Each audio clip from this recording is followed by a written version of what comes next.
बुलढाणा जिल्ह्याच्या भेंडोळ येथे बहुप्रतीक्षित घटपाडणी आता झालेली आहे। आपण इथे पाहू शकतो की त्याच ठिकाणी आता थोड्या वेळापूर्वी भविष्यवाणी झाली आणि चंद्रभान महाराजांचे वंशज जे आहेत पुंजाजी महाराज यांनी ही भविष्यवाणी केलेली। आपण इथे पाहू शकतो की या ठिकाणी हे गोलाकार हे धान्य येथे मांडलेले आहेत आणि मधामध्ये एक हे 4 ढेकळ ठेवलेले आहेत। त्याच्यावर एक घागर ठेवलेली आहे। हे ढेकळ हे पावसाचे प्रतीक आहे आणि या ठिकाणी भेंडोळ जी भविष्यवाणी ज्या पद्धतीने होते आणि त्याच्यानंतर पिकाचे नियोजन हे शेतकरी करत असतात।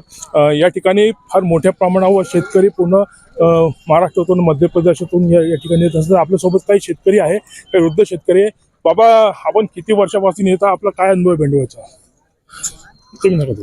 सांगा। मी जवळजवळ 25 वर्षापासून येऊन राहिलो या मांडण्यासाठी। बराचसा अनुभव आलेला आहे। काय पिकाचे जे सांगितले त्याप्रमाणेच पीक येते, तो काही म्हणजे आनंदाच्या गोष्टी आहे। तर आपलं नियोजन भेंडोळच्या भविष्यवाणीवर असते का? हो, पिकांचं नियोजन या भेंडोळच्या मांडणीच्या याच्यावरची अनुभव असतो। बरेचशे वेळा ज्या मांडणं पाहिली त्याच्यापासून मला खूप व्यवस्थितपणे पीक काढलं आहे। आपल्यासोबत अजून काही शेतकरी आहे, काय अनुभव आहे आपला?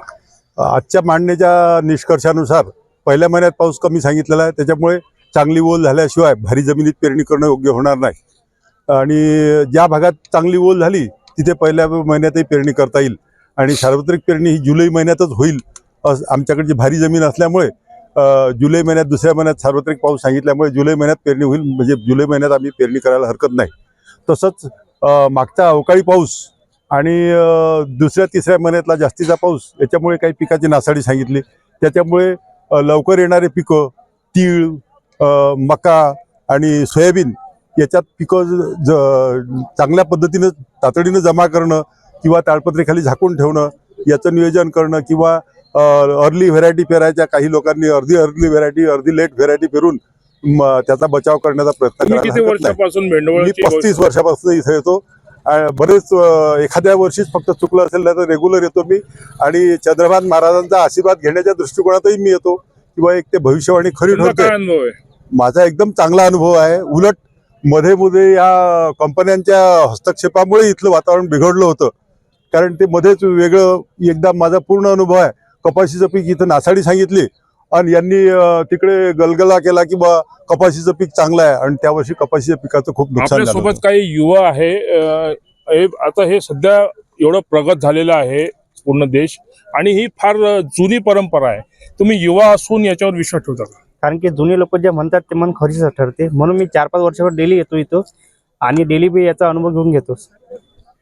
नक्कीच या ठिकाणी ही भेंडोळची भविष्यवाणी झालेली आहे। या भविष्यवाणीमध्ये काही गोष्टी चांगल्या सांगितलेल्या आहेत तर काही गोष्टी अत्यंत खळबळजनक सांगितलेल्या आहेत। त्याच्यामध्ये अतिवृष्टी होणार आहे, 2 महिने अतिवृष्टी होणार आहे, पृथ्वीवर फार मोठं संकट आहे, देशावर परकीयांचं संकट आहे, अशी खळबळजनक भविष्यवाणी भेंडोळने व्यक्त केली आहे। लोकशाही मराठीसाठी संदीप शुक्ला, भेंडोळ, बुलढाणा।